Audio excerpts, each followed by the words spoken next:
طبیعت میں ہلچل ہے، میری سوچ تصادم کا شکار ہے، میری فکر الجھنوں میں مبتلا ہے، کیونکہ میں سمجھ نہیں پا رہا کہ میں خوش ہوں یا خوف زدہ، اور یہ دونوں باتیں میں آپ حضرات کے سامنے رکھنا چاہتا ہوں، مگر میری گزارش ہے کہ میرے صدا کو ایک شور نہ سمجھا جائے، میرے الفاظ کو محض تقریر کا نام نہ دیا جائے، میرے خیالات کو اس تقریب کا رسمی حصہ نہ کہا جائے۔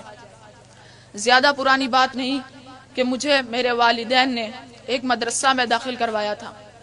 میں نے پوچھا ہوگا کیوں، تو مجھے یاد ہے کہ مجھے بتلایا گیا تھا کہ آپ حافظ قرآن بنیں گے، اور آپ کی بدولت والدین کو اللہ تعالیٰ قیامت کے روز ایک اعزازی تاج پہنائیں گے، جس کی روشنی 14ویں کے چاند سے بھی زیادہ ہوگی۔ ایک ایسی تقریب میں پہنایا جائے گا جس کی صدارت خود اللہ تعالیٰ کریں گے، اور نظم و نسق فرشتوں کے حوالے ہوگا۔ اور ایک دن ایسا آنے والا ہے جس کی ہولناکی اور حساب و کتاب کے خوف سے لوگوں کے کلیجے منہ کو آ رہے ہوں گے۔ کسی رشتے کو رشتے کا، دوست کو دوست کا خیال نہ ہوگا، ماں کو بیٹے اور بیٹے کو ماں کی پرواہ نہ ہوگی۔ ایسے نفسا نفسی کے عالم میں ایک گوشہ میں ایک جماعت ہوگی جو ان تمام آفتوں سے محفوظ اور بے خبر ہوگی، اور خدا سے اس پروانے کی منتظر ہوگی کہ اب تو اس قرآن کو پڑھتا جا اور اپنی منزل پہ چڑھتا جا۔ آپ بھی اس جماعت کا حصہ ہوں گے۔ مجھے یہ بھی بتایا گیا تھا کہ آپ 10 واجب النار لوگوں کے لیے سہارا بنیں گے۔ میرا ایمان ہے کہ اللہ تعالیٰ کے احکامات سچ، میرے نبی صلی اللہ علیہ وآلہ وسلم کے فرامین سچ، اور میرے والدین کی بتائی ہوئی باتیں 100% ٹھیک ہیں۔ دعا ہے کہ اللہ تعالیٰ یہ تمام فضیلتیں مجھے، میرے والدین اور تمام حاضرین کو عطا فرمائے۔ آج جب میں الف لام میم سے لے کر والناس تک 30 پاروں کو اپنے اندر سمو چکا ہوں، تو اتنی بڑی خوشی اور اعزازات کے باوجود اپنے دل کے کسی گوشہ میں خوف بھی محسوس کر رہا ہوں۔ خوف اس بات کا کہ جب میں اپنے ہم عمروں میں بیٹھوں گا اور مجھے ان جیسی انگریزی بولنی نہیں آئے گی تو مجھے وقت ضائع کرنے کا طعنہ دیا جائے گا۔ خوف اس بات کا کہ جب میرے اسکول امتحانات میں خلاف توقع نمبر آئیں گے اور کہا لگا کر حافظوں کا مذاق اڑایا جائے گا۔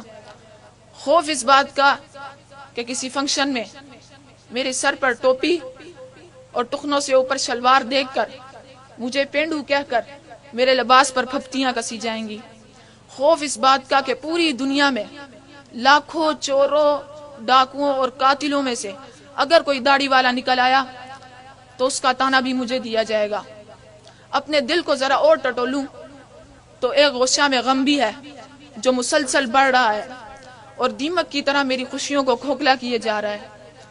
غم یہ ہے کہ آج سے میرا شمار ان لوگوں میں ہونے لگے گا جسے پاکستان کا ہر بڑا چھوٹا، ان پڑھ، جاہل، دقیانوس، قدامت پسند، رجعت پسند، شدت پسند، انتہا پسند، تفرقہ باز جیسے بدبودار الفاظ بڑی آسانی سے کہہ ڈالتا ہے۔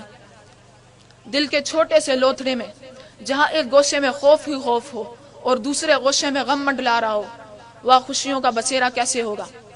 میں نے جب بھی خوش ہونا چاہا تو خوف اور غم نے میری مسکراہٹوں کو اجاڑ کر رکھ دیا، کیونکہ نام نہاد روشن خیال طبقہ جو رزق کی فراوانی یا پھر ذاتی دلچسپی کے باعث روزانہ الیکٹرانک میڈیا سے مستفید ہو کر اپنے علم میں اضافے کے ساتھ ساتھ ان کی معلومات پر یقین محکم بھی رکھتا ہے، ان کی نظر کرم میں صرف دہشت گرد ہی نہیں بلکہ تمام موجودہ ملکی مسائل اور ترقی کی راہ میں رکاوٹ میں اور میرے ہم نوا ہیں۔ اگر آپ حضرات کی اجازت ہو اور دل پر ہاتھ رکھ کر سن سکیں تو میں یہاں تک بھی کہنے کی جسارت کروں گا کہ داڑھی، مولوی اور حافظ قرآن کے بارے میں ہمارے ہی خیالات نے اسلامی جمہوریہ پاکستان میں ایک غیر مسلم قوم کو اس قدر موقع فراہم کیا کہ انہوں نے ایک نہتے بے قصور پر اس لیے ڈنڈے برسائے کیونکہ وہ دیندار ہے، رسیوں سے باندھ کر ننگے جسم کو سر عام گھسیٹا کہ اس کے چہرے پہ سنت رسول ہے، جسم پر تیل چھڑک کر خاکستر ٹکڑوں کو ڈنڈوں کی نوک سے آسمان کی طرف اچھالتے رہے کہ اس پہ دین اسلام کی تبلیغ کا بھی الزام ہے، جلی ہوئی لاش کو ٹھڈے مارے کیونکہ وہ حافظ قرآن ہے۔ میں آپ حضرات کے سامنے رسمی تقریر نہیں بلکہ اپنے مہمانی خصوصی کی خدمت میں اپنے اضطراب پیش کرنا چاہتا ہوں کہ حضرت مجھے سمجھائیے، کیا واقعی ہم دقیانوس ہیں؟ کیا ہم بنیاد پرست ہیں؟ کیا شلوار ٹخنوں سے اوپر رکھنا قدامت پسندی ہے؟ کیا سر پر ٹوپی اسلامی لباس کا حصہ نہیں؟ اگر کسی مجرم کی داڑھی ہو تو اس کا تانے کا حقدار بھی میں ہوں۔ کیا دینی تعلیم کے بعد نام نہاد روشن خیالوں کو چھٹی حس کے ذریعے ہمارے جسم میں کوئی رد و بدل نظر آتا ہے؟ اگر میں سنت کے مطابق لباس پہنوں تو کیا انگریزی لباس میں ملبوس میرے نبی کی لباس کی تحقیر و تصحیح کر سکتے ہیں؟ اگر میں انگریزی کے 4 لفظ نہ بول سکوں تو کیا اعلی اخلاق میرے مسلمان بھائیوں کو اجازت دیتے ہیں کہ وہ قرآن کو مورد الزام ٹھہرائیں؟ کیا قرآن کی دولت کسی دولت سے کم ہے؟ وعلیکم السلام۔